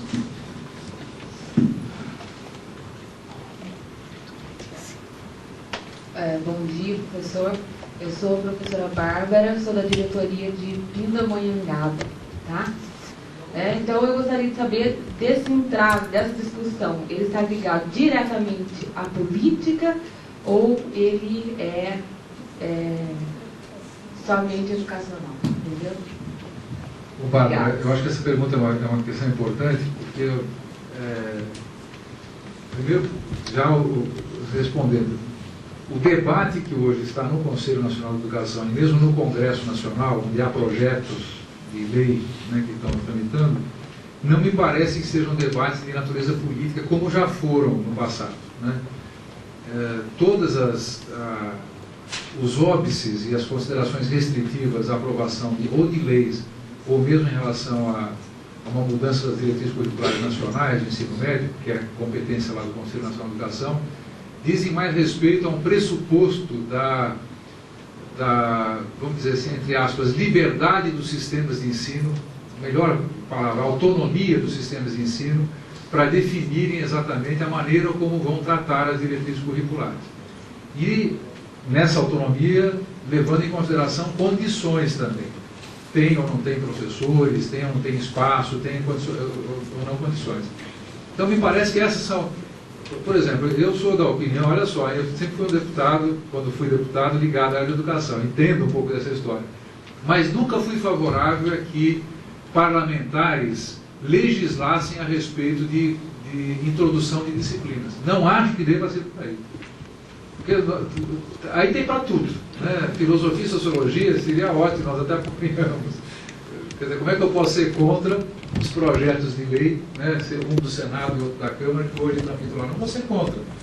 Mas, do ponto de vista de boa técnica, de elaboração de normas nacionais, isso não deve ser matéria de lei, no meu modo de entender. Por mais que os deputados, olha, eu acho que tem que ser... olha, se você pegar, né, nos projetos de lei que estão no Congresso Nacional, a quantidade de iniciativas parlamentares propondo exatamente leis para tornar, até cometer aqui uma imprudência, mas não sou favorável a que seja uma lei nacional que determine que haja obrigatório de aulas de religião. Eu acho que eu estou aqui na PUC, né, que é uma instituição aqui. Mas eu quero dizer, não acho que por isso não tem que ser matéria de lei. A aula de religião ser obrigatória, não acho que deva ser. Alguém pode dizer, bom, mas tem disciplinas que são consideradas obrigatórias? Nem isso tem. Quer dizer, a rigor, essa linha de defesa de que deve ser os sistemas de ensino, e até no limite a própria escola que deve definir, né, uma parte da sua modelagem em termos educacionais, considerado que a defesa da autonomia da escola e também dos sistemas de ensino é uma defesa importante que nós devemos sustentar, mas, enfim, não acho que deva ser matéria de lei, né? Os deputados, os senadores não devem se meter nessa história. né? Deve se meter em outras histórias que competem a eles e que podem ajudar muito a educação. Entre eles, arranjar mais dinheiro para a educação, dar condições para que os sistemas de ensino possam se desenvolver. Agora, uma lei nacional, né, dizendo isso e aquilo, tem que implicar minhas dúvidas. E, agora, no que se refere ao Conselho Nacional de Educação, também a discussão vai nesse ponto, né, se nós devemos criar uma norma nacional e, de alguma maneira, forçando os sistemas de ensino a fazerem algo que alguns dos quais podem não entender o mais conveniente e, portanto, ferindo esse princípio da autonomia dos sistemas de ensino e tudo mais. Não há uma discussão política que, entretanto, já houve no passado, né? Nós todos sabemos que, principalmente no período da ditadura militar, essas disciplinas eram e foram sempre associadas como focos de subversão ao regime. Quer dizer, não é à toa, né, que sociólogo, filósofo e tudo mais, quer dizer, são todos comunistas, né, tem que ser dizimados, e uma das maneiras de acabar com essa raça é acabar a possibilidade deles estarem trabalhando nas escolas e fazendo a cabeça, coitados desses meninos e meninas que são seus estudantes. Então, o perigo vermelho, né, o ouro de Moscou e tudo mais, estava sempre presente num tipo de posição política que, estou falando aqui quase de uma maneira caricatural, mas que sempre teve a preocupação. Nós não podemos jamais esquecer que para setores importantes da elite brasileira, dominantes, a educação que possa contribuir para a formação do espírito crítico, né, de desenvolver a alma libertária do cidadão brasileiro, sempre foi um risco, né? E para dizer também uma verdade que nós nos repetimos o tempo inteiro, mas ela é verdade mesmo. Para as elites brasileiras nunca de fato interessou, né, que a educação pudesse ser algo proporcional, uma educação de qualidade para todos os brasileiros. A educação de todos os brasileiros sempre significou, para setores pelo menos significativos da vida brasileira, uma ameaça à sua própria existência. E, portanto, uma educação de péssima qualidade, excludente, né, ela sempre representou no Brasil um instrumento de dominação. E, nesse caso, das disciplinas de filosofia, sociologia, enfim, das humanidades em geral, nós podemos até dizer também de um pouco de história, geografia e tudo mais, eram riscos, né, de você criar o cidadão crítico que pudesse contestar, né, os dogmas e as situações de diferenças sociais que o Brasil até hoje tem de uma maneira muito profunda. Então, para dizer que é muito boa a sua lembrança, né, da questão política envolvendo essas disciplinas, mas eu quero dizer que, na minha percepção, hoje esse problema político, se ele há, ele é muito residual. Não é isso que está sobre a mesa de discussão quando se trata de colocar ou não a disciplina de Sociologia e Filosofia como disciplinas obrigatórias. É muito mais ligada a uma questão de autonomia dos sistemas de ensino e de possibilidades de elas serem, de fato, implantadas. O professor falou o seguinte: ser bem preparado, através só de bons argumentos você consegue, né? Então, eu acho que isso deixa evidente, eu queria uma maior explicação sobre os interesses, principalmente das não políticas públicas voltadas para o ensino. Porque eu acho que quando você precisa de um argumento, é porque você precisa provar que é necessário. Então, há um desligamento, um desinteresse de não aceitar. Então, só com esses bons argumentos, tem que ser argumentos, tem que ser bons ainda por cima, né? Já tem que ser, é difícil ter um argumento para falar do ensino. E ele vai ter que ser bom para provar que é necessário, entendeu?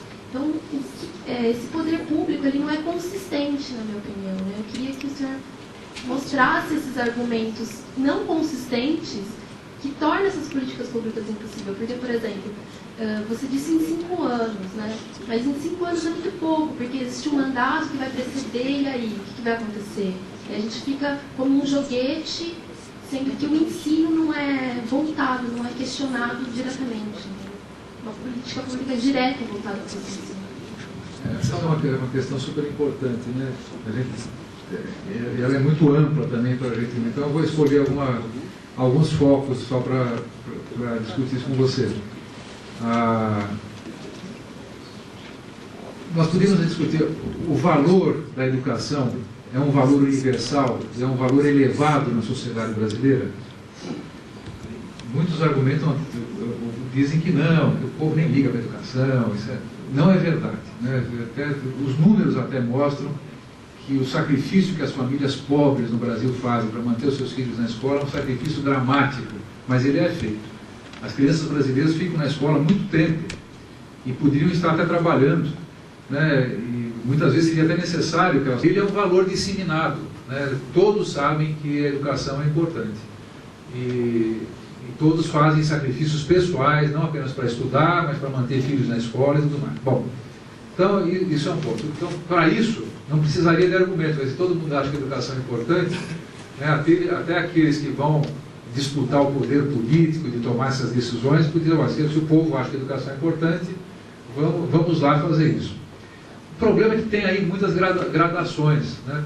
Para uma sociedade, a sociedade brasileira, que não teve acesso à educação, você tratar com as famílias, os pais, as mães e os próprios estudantes, o que significa a qualidade da educação, é ainda uma coisa muito nova, as pessoas não sabem exatamente o que é isso. Se você for fazer uma pesquisa, por exemplo, né, na população, na rua, no centro da cidade de São Paulo, o que você acha que é qualidade da educação? Provavelmente você vai obter as seguintes informações, né, no bate-pronto de um pai, de uma mãe, ou mesmo de estudante. É que tem escola, que tenha professor, o professor não falte, que tenha merenda escolar, eventualmente pode falar que o uniforme escolar é um indicador de qualidade. É isso aí. Então você vê, tudo bem, são coisas que dizem respeito à qualidade, mas é pouco, né? E nós mesmos que estamos no ambiente educacional, se nós vamos frequentar a escola dos nossos filhos, né, chamado lá constrangedoramente uma situação de uma reunião de pais à noite, muitos de nós que somos professores, ficamos um pouco intimidados de discutir temas de qualidade da escola dos nossos filhos. Então, essa questão da qualidade da educação é algo que nós temos que, né, com a própria educação, construindo como um valor mais refinado da sociedade. Não se trata mais, nesse instante, de grandes e fantásticas lutas para ter vaga na escola. Quer dizer, vaga na escola é muito importante em todos os níveis, é muito importante em todos os níveis, isso mobiliza as pessoas, mas não é só isso. A luta pela qualidade significa também saber que qualidade, por que qualidade nós estamos lutando, e isso é um trabalho, né, que todos nós temos que fazer, mas que ainda não chegou num grau de refinamento a ponto de se colocar, de se insinuar, sem precisar de argumentos de apoio por si mesmo em termos das políticas públicas brasileiras. Então esse é um ponto que eu queria aqui só tocar, né? É um ponto que diz respeito ao nosso terceiro mundismo educacional, né? O fato de que parte significativa dos brasileiros não sabe que a educação, o que é qualidade em educação, né? Não sabe dizer, né? Tirar o diploma, né? Que hoje todos nós sabemos que para o próprio mercado de trabalho isso é apenas um índice, é o início de uma conversa. Ter um diploma de nível médio, um certificado de conclusão do ensino médio, ou mesmo no ensino superior, já quer dizer muito pouco, se as pessoas não demonstrarem competências, né, que essas sim são requeridas pelo mundo do trabalho e tudo mais. É isso que precisa ser demonstrado, e não um certificado. Mas, no entanto, para muitas pessoas, a ideia de que o certificado é o alvo a ser conseguido, e tendo o certificado na mão, está tudo resolvido, você vê, é uma ideia falsa. Isso já não diz mais respeito à realidade. A turma ainda vai atrás dessa falsidade. Bom, mas há um outro lado, né, que eu queria também destacar e que diz respeito também à pergunta da sua companheira, que acabou de perguntar. É o fato de que, como é que isso tudo é interpretado pelo sistema de poder no país. Porque tudo isso nós estamos falando aqui de políticas públicas. Políticas públicas são dirigidas por pessoas que são representantes, e no sistema brasileiro esses representantes são eleitos. Eu estou para encontrar na vida algum candidato da esquerda à direita que acha que possa ter a coragem de dizer que a educação é importante. E pelo contrário, para tentar mostrar que ele considera a educação importante, ele sempre vai encontrar uma tia, um tio, alguém que já foi professor, que é só amigo da educação desde criancinha, algum fala que já é professor, quer dizer, todo mundo fala que a educação é importante. Todos falam. E todos os programas de governo, indistintamente, falam que a educação é importante, falam que vão fazer. Bom, mas o que acontece depois?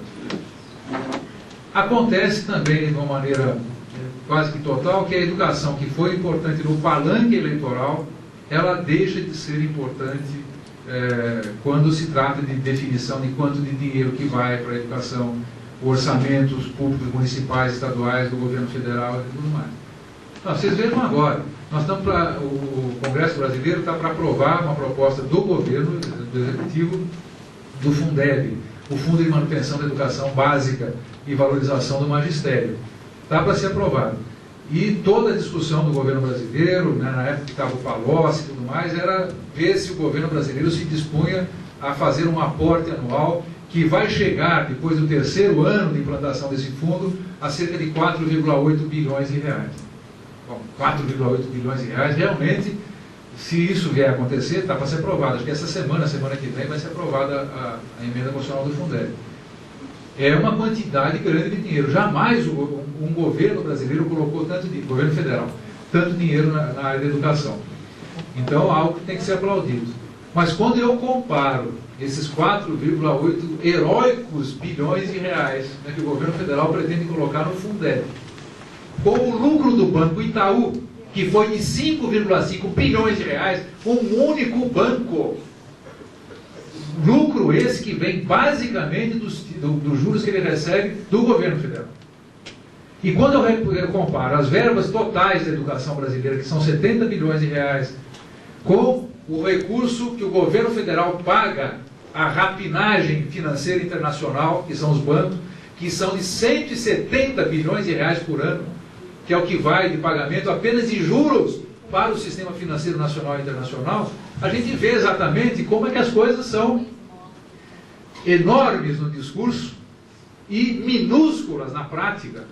Minúsculas na prática. Porque é muito mais, os governos se sentem falando mais...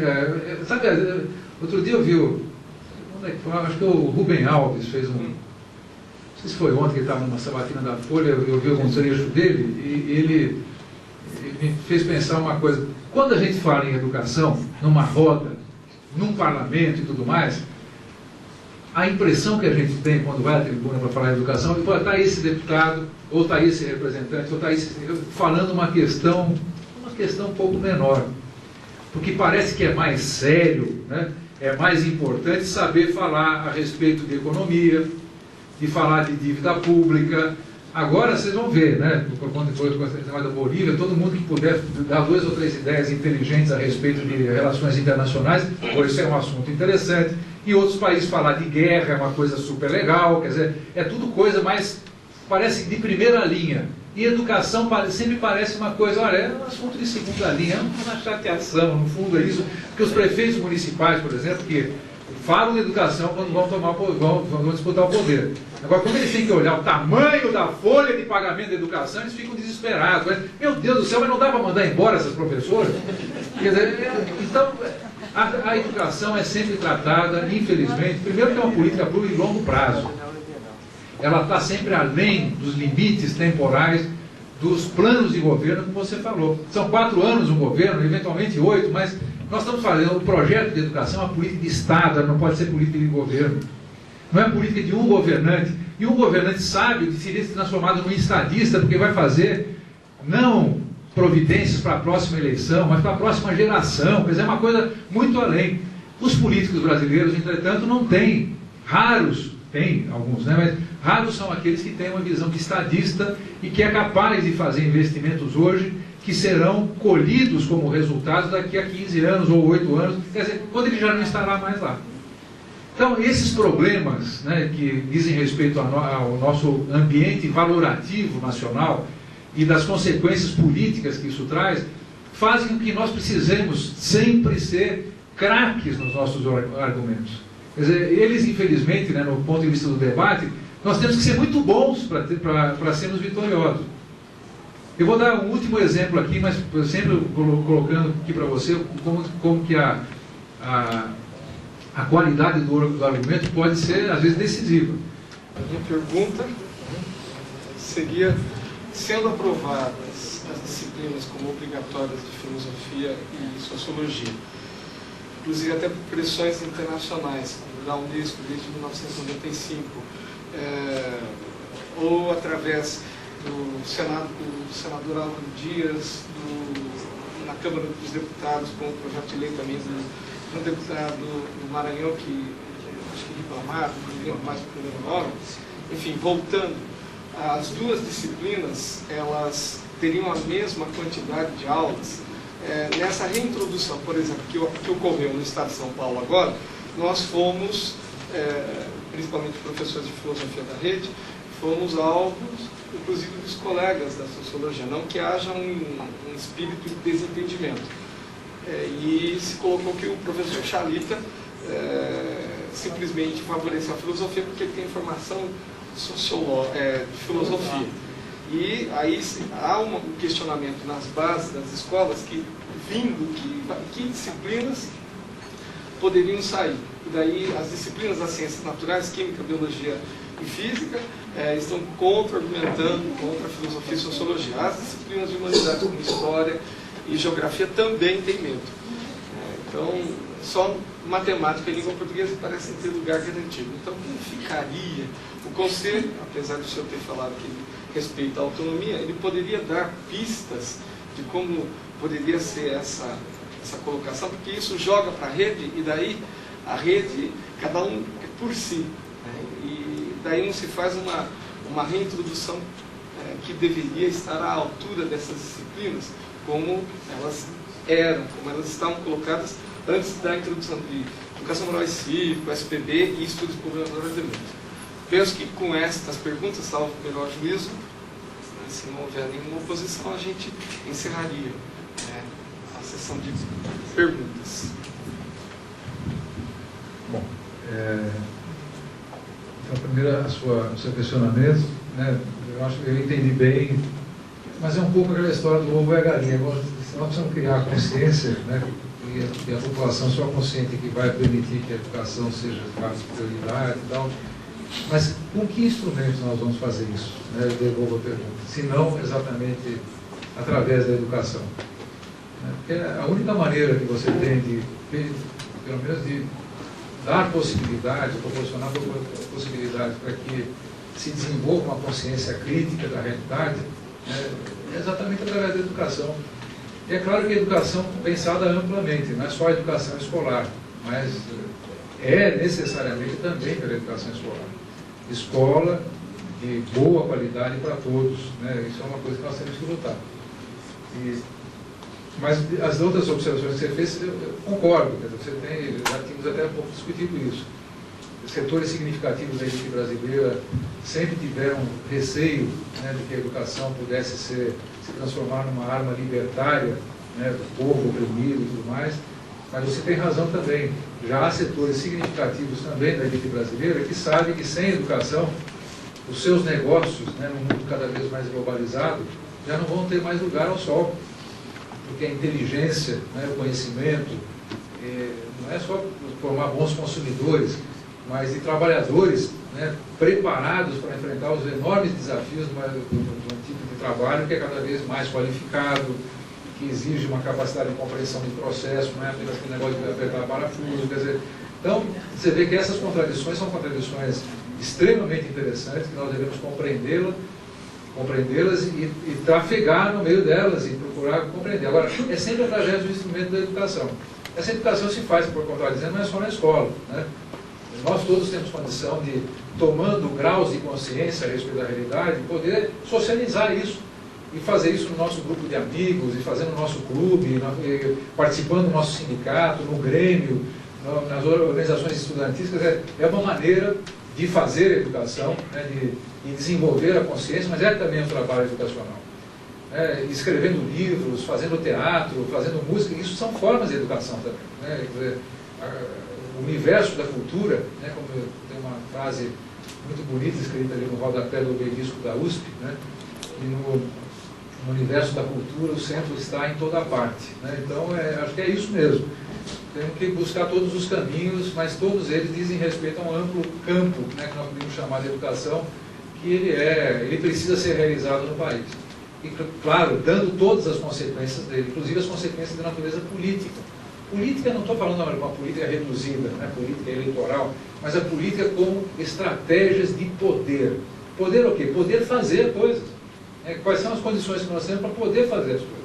Tomar decisões que os bancos, né, terão que a educação seja tratada como os bancos são tratados no Brasil, não seria maravilhoso? Vamos tratar a educação dos 55 milhões de estudantes brasileiros como tratamos os bancos, com o mesmo tipo de recurso. Seria maravilhoso? A educação brasileira teria 170 bilhões de reais. Como é que nós podíamos valorizar os professores, formá-los melhor, equipar as escolas, livro escolar, e tantas outras coisas. Bom, então eu acho que o caminho, acho que a sua análise está boa, mas eu diria, qual é a saída? É a educação. No fundo é isso. O ovo e a galinha, nesse caso, chama-se educação. Né? Então é um processo que está tudo implicado. Bom, o nosso companheiro aí fala, investir mais na base, né, que talvez seja... E aí depois fala a respeito das condições das escolas, né, a liberdade excessiva hoje não pode estar prejudicando, né, o sistema educacional. Bom, nós trabalhamos aqui com uma ideia seguinte: olha, o que significa investir na base? Né? Investir só nos conhecimentos elementares de matemática e língua portuguesa? Mas né, na própria teoria da educação, na ciência da educação, vamos dizer assim, quer dizer, muitas argumentações com base em procedimentos científicos que mostram que os conhecimentos não são isolados, né, que essa base nunca terá significado e nunca será sólida se, ao mesmo tempo, você não compreender que a matemática vem de um processo histórico, que ela pode servir para isso, para aquilo outro, quer dizer, que há um contexto em torno do qual, né, o conhecimento não apenas ele é produzido, mas ele também é realizado, né, socialmente, e que isso só pode ser, de fato, compreendido se você permite, né, que o educando tenha conhecimentos de história, de geografia, de filosofia, de sociologia, eventualmente de psicologia, de artes e tudo mais. Quer dizer, essas coisas todas têm que estar tudo muito junto, no meu modo de entender. Né? E nada é mais importante ou menos importante, tudo é importante. Né? E eu acho que, eu já penso aqui uma questão levantada pelo professor Gentil, eu vejo com boas possibilidades, porque nós hoje verificamos em todo o Brasil uma descompressão. Quer dizer, é possível que nós venhamos a introduzir a filosofia e a sociologia sem tirar lugar de química e de biologia. Não é esse o problema, mas já foi, hein? Mas isso é uma coisa importante de dizer. É por isso que é bom olhar os números. Já foi. Há 10 anos atrás, isso que eu estava dizendo é impublicável. Era um sapato que não cabia o tamanho dos nossos pés, como desejo de fazer. Quer dizer, o sapato era muito apertado e se você quisesse colocar um pouco mais de dedos, você tinha que tirar outros dedos. Né? É terrível isso, mas isso mudou já, está mudando no Brasil inteiro. Então, eu volto a dizer, não é só de espaço físico que as escolas hoje já estão mais folgadas. Há um espaço do financiamento. Se vocês examinam os números do Fundef, por exemplo, do Estado de São Paulo, que financia a educação do ensino fundamental, vocês vão notar que com a queda, ano a ano, do número de alunos, os per capita de Fundef no Estado de São Paulo estão cada vez maiores.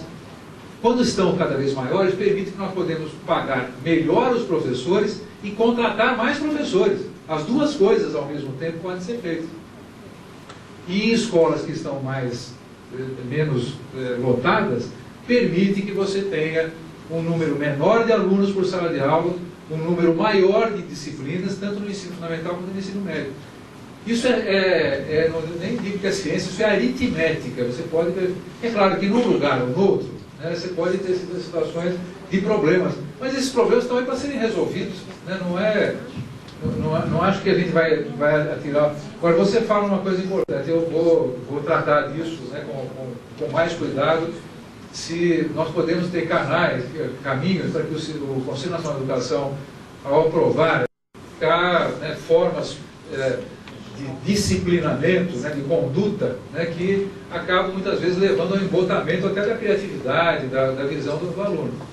Ou será possível que a gente vai desconhecer que a maneira como foi colocada a progressão continuada ou a aprovação automática nas escolas do Estado, a maneira como isso foi colocado, se isso não incendiou as escolas de uma maneira tal, né, que, como se perdeu completamente a referência até de objetivos, todo mundo, quer dizer, uma das funções da escola é saber, olha, tem dificuldades, essas são as dificuldades, e vamos tratar de estratégias para superar dificuldades.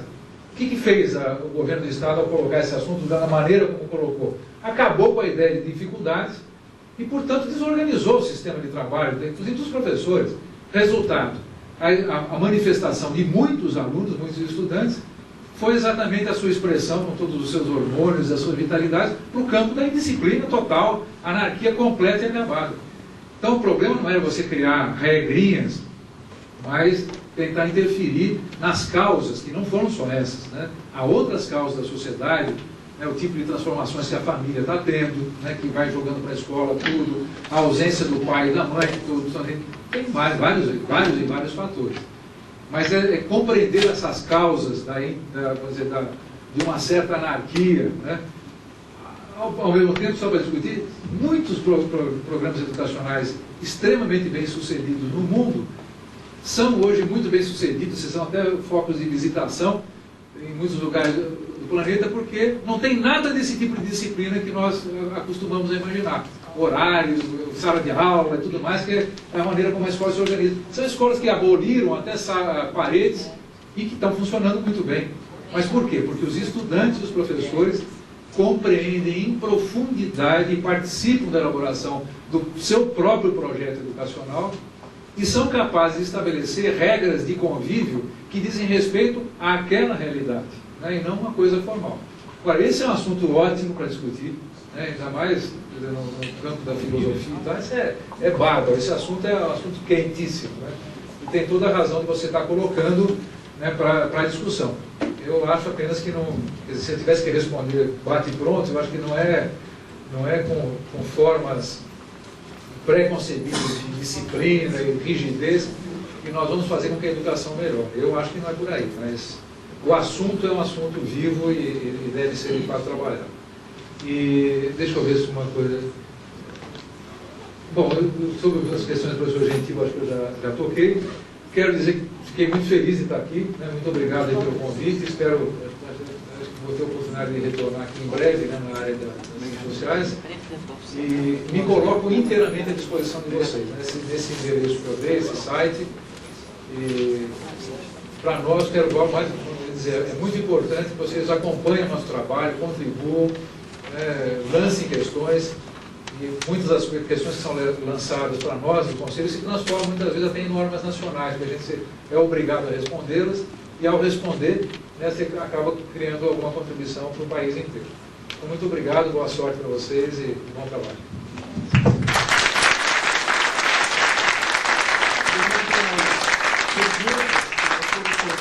Nós estamos aqui com a página do professor César Calegari, do Pluel.com.br. No canto superior direito tem contato, tem a assessoria dele, que atende muito bem, Vera, desculpe, da qual também a gente agradece, e além dos telefones, o e-mail do professor.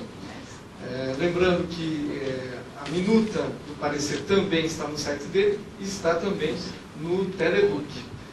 Antes de passar para o professor transferente para fazer os agradecimentos em nome da universidade, eu gostaria de propor ao professor César que ele deixasse uma pergunta, que os professores estão sendo convidados a participar de um ambiente chamado Projetos de Oficina de Filosofia à Distância, no ambiente Teleduc, e que essa discussão fosse continuada durante esse mês, até chegar às portas do mês de junho, com o estudo do seu parecer pelo Conselho Nacional. Então, se eu tivesse alguma pergunta para a gente deixar, ou posteriormente quisesse formular e passar para a gente continuar essa discussão, não somente hoje, e com os demais professores que pertencem a esse ambiente e que não puderam estar presentes. Eu queria informar depois, mas acho que várias perguntas que foram, todas que foram formuladas aqui, poderiam ser as perguntas, né, que acho que todas elas foram muito pertinentes, né, algumas delas poderiam até se condensar a partir da pergunta que encerrou esse nosso papo aqui. Né? Filosofia e sociologia são disciplinas importantes para se tornarem obrigatórias, né, na grade curricular do ensino médio brasileiro. Então, acho que aí, e várias outras foram colocadas aqui, né, pelos professores e estudantes, que são extremamente boas para todos nós.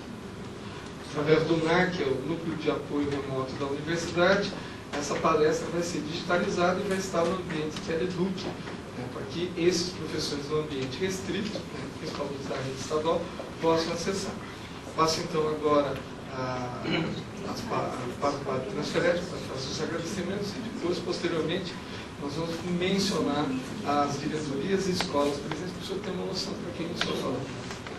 Bom, então eu gostaria de mencionar, visto que o padre vai encerrar, as diretorias presentes. Capivari, professores da diretoria de Capivari, por favor, levante a mão. Aqui eu também. Jaú, aí, Pindamonhangaba, da mesma diretoria, ou do mesmo local, Taubaté, né? Isso. Campinas Leste, também agradecendo o dirigente que proporcionou a vida de vocês. Campinas Oeste, Itu, Jundiaí, pelo menos estavam mencionados. Americana, e, desculpe-me, salvo meu juízo, Sumaré, diretoria de Sumaré, isso, também, que tem um grande número de filósofos e sociólogos. Outras diretorias que, infelizmente, não pude mencionar. Limeira também. Mais alguma? Temos aqui também o representante do Centro Acadêmico. Gostaria de mencionar e agradecer a presença do professor João Nogueira, que teve que se ausentar. Agradecer a possibilidade de ter vindo também participar com a palestra, professor desta casa. Além de mencionar, de agradecer todos esses professores presentes aqui das diversas diretorias de ensino, eu gostaria também de agradecer os alunos do primeiro ano, por favor, levantem. Segundo ano de filosofia, terceiro ano e apenas. Né? E gostaria também, aproveitando, dizer que a filosofia, juntamente com a CELIC, Coordenadoria Especial de Licenciaturas, está fazendo de tudo para que o curso de filosofia possa voltar a ser oferecido de uma forma de licenciatura. Nós estamos com um bacharelado e nós temos quase certeza de que, nesse ano, devido, inclusive, aos esforços do Padre Transferete e de outros professores, inclusive da casa, como o professor Germano, que é da Pró-Reitoria de Graduação, estudos estão sendo realizados para que a universidade possa oferecer o curso de licenciatura, inclusive noturno, e quiçá de outra maneira, inclusive até não presencial, para atender uma demanda que tem crescido, apesar da gente não ter tantos argumentos na escola pública de falar que filosofia e sociologia devam ser estudadas na forma de graduação. Né? Gostaria de agradecer o staff aqui, os ajudantes, o nosso cameraman, e em nome também do professor Wagner Geribel, que é diretor desse centro de linguagem, também a gente agradece, a Robertinha Gervásio, que é coordenadora deste CRAVE, Centro de Cursos Audiovisuais, ao professor Paulo Sérgio Gonçalves, que é diretor do Centro de Ciências Humanas, e mais ainda ao professor Transferete, que sempre nos apoia nas ações do Laboratório de Ensino de Filosofia, sem as quais, sem essas pessoas e sem a autorização dessas pessoas, nós não poderíamos ter esse contato fraterno aqui, juntamente com o professor César Calegari. E, quiçá, todos estão convidados também para o próximo evento. Na página da universidade, puc-campinas.edu.br, vai haver a notificação desse evento da área de Sociologia, que será à noite, numa semana de Ciências Sociais. Nós também teremos a semana de Filosofia, mas esta será no segundo semestre. Então, passo a palavra para o Transferete, para os agradecimentos e para o término dessa palestra. Muito obrigado. Acho que já foi bem agradecido. Né? Eu queria enfim, dizer que fiquei muito feliz com a palestra. Eu queria entregar a você um exemplar da nossa revista, a Frondes, que é uma revista da pós-graduação. São 2 exemplares, né? E também da revista Reflexão, que é a produção desta casa, os 2 últimos números, o senhor tem uma ideia da produção científica que os professores daqui, e também o certificado de agradecimento da sua palestra aqui entre nós, viu? Eu fiquei muito feliz, acho que vocês também, né? Foi muito, a colocação muito rica, as ideias, as questões. É nosso interesse, de vez em quando, organizar um tipo de evento assim, né? De acordo com as possibilidades nossas e de vocês também, né? Então, a gente vai mantendo contato e, vez ou outra, sei lá, uma vez por mês ou cada 2 meses, nós vamos organizar um evento desse tipo. Então, agradeço muito a presença de todos, agradeço ao Gentil, né? Pela atuação dele, ao professor César, sucesso nos trabalhos e a gente se encontra em outra ocasião. E muito obrigado e boa tarde a todos vocês.